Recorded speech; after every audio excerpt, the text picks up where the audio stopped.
Arnaud Froger, bonsoir. Bonsoir. Bienvenue sur le plateau du Journal Afrique. Vous êtes le responsable du bureau investigation de Reporters sans frontières, organisation de défense des médias et des journalistes. Hier, les informations annonçaient plusieurs arrestations, nous l'avons donné ici même. Et dans votre communiqué, qui est intitulé « Assassinat du journaliste Martinez Zogo au Cameroun », révélation sur un crime d'État, vous êtes plus précis sur l'identité des personnes, arrêtées. Est-ce que vous pouvez nous en dire plus? Qui sont-elles? Qui sont ces personnes qui ont été arrêtées? Alors il y a un fait qui est établi aujourd'hui selon les enquêteurs qui ont amassé un nombre considérable d'informations puisqu'une vingtaine de personnes ont été arrêtées. Il s'agit d'officiers. Donc quand on parle de crime d'État, c'est parce que ce crime n'a pas été commis par des kidams, des criminels qui auraient été engagés dans la rue. Il a été commis par les propres services de renseignement du Cameroun. Ça c'est un fait qui a été établi aujourd'hui par les enquêteurs et qui sont confirmés d'ailleurs par l'un des témoins qui appartient à ce service de renseignement et qui reconnaît son implication en tant que chef du commando, monsieur Justin Danoué. Alors les accusations que vous portez sont évidemment très lourdes et très graves, et vous dites avoir eu accès aux dépositions. C'est pour ça que vous affirmez qu'il s'agit d'un crime d'État? Alors, on a un point précis sur là où en est l'enquête, et aujourd'hui les enquêteurs estiment qu'ils ont tous les éléments pour incriminer les suspects par rapport aux faits qui ont été commis contre ce journaliste-là, parmi les membres qu'ils ont arrêtés, donc qui appartiennent tous. Je rappelle que pour l'instant, il n'y a pas eu de mise en examen.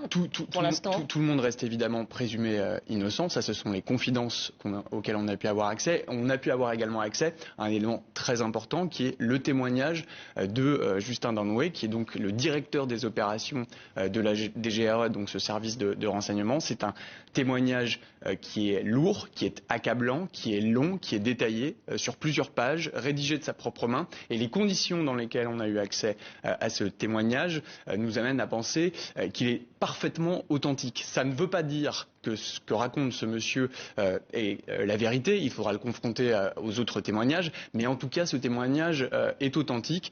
En tant que chef du commando qui s'implique lui-même dans le forfait qui a été commis et ce crime odieux qui a été commis, il nous a paru évidemment intéressant de rendre publique cette information. Alors, vous dites avoir eu accès donc aux dépositions des personnes interpellées, dépositions que vous qualifiez, je cite, de sidérantes et d'accablantes. Concrètement, qu'est-ce qu'on y apprend ?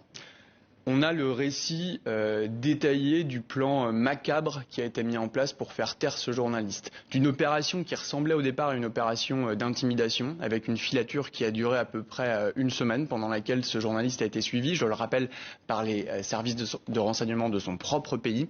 On est arrivé jusqu'à cette journée du 17 janvier, où il a finalement été arrêté par un commando qui, semble-t-il, était dirigé par monsieur Danoué, c'est en tout cas ce qu'il affirme, avec des hommes qui ont été recrutés parmi les membres de la DGRE pour l'intimider, le passer à tabac et puis finalement le tuer puisqu'il n'en ressortira pas vivant. Son corps a été retrouvé quelques jours plus tard, mais il a bien été tué selon les informations à notre disposition dans cette fameuse nuit du 17 janvier. Alors, vous nous avez parlé à 2 reprises de Justin Danoué. Dans ce communiqué, vous revenez plusieurs fois sur 3 noms qui reviennent: Jean-Pierre Amougou Belinda, Léopold Maxime Eko et Laurent Esso. Est-ce que vous pouvez nous dire qui sont ces personnes et quel rôle, selon vos informations, est-ce qu'ils auraient pu avoir joué dans l'affaire de l'assassinat de ce journaliste? Depuis le tout départ de cette affaire, le nom de monsieur Belinga revenait. Pourquoi? Parce que le journaliste Martinez Zogo s'en était pris à lui à plusieurs reprises, à l'antenne,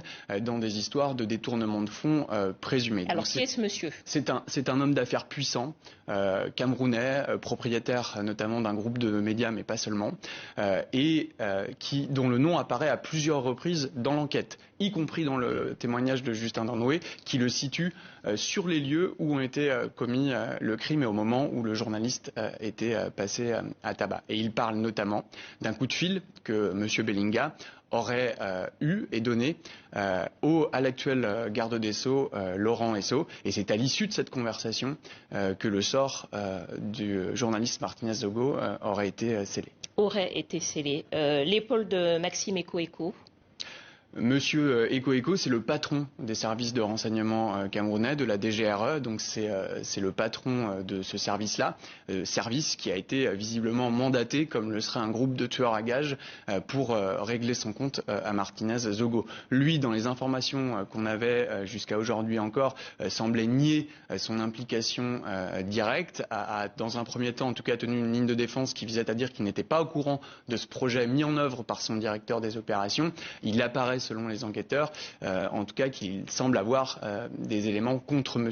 Eko également, et que de toute façon il a une forme de responsabilité hiérarchique, puisque ce sont les moyens du service qu'il dirige qui ont été utilisés pour tuer Martinez Zogo. Vous parlez également d'une troisième personne, Laurent Esso, qui n'est pas n'importe qui, puisqu'il s'agit du ministre de la justice du Cameroun. Oui, son nom est cité dans le témoignage qu'on a pu consulter. L'enjeu, si vous voulez, pour les enquêteurs aujourd'hui et pour nous en tant qu'organisation de la société civile, et c'est le travail que cherchent à faire aussi les journalistes camerounais, c'est de faire en sorte que ce crime commis contre un journaliste ne reste pas impuni et que toutes les responsabilités soient établies, quelles qu'elles soient. Le nom du garde des Sceaux apparaît dans ce témoignage-là. C'est pas un témoignage anodin, c'est le témoignage de celui qui s'implique dans un crime en tant que leader du commando qui a exécuté le journaliste. Donc ces informations-là doivent être évidemment vérifiées, corroborées par sans doute d'autres témoignages, mais il est évident que cette conversation, si elle a eu lieu, il faut que toutes les responsabilités puissent être établies et qu'on ne se retrouve pas comme dans le cas de monsieur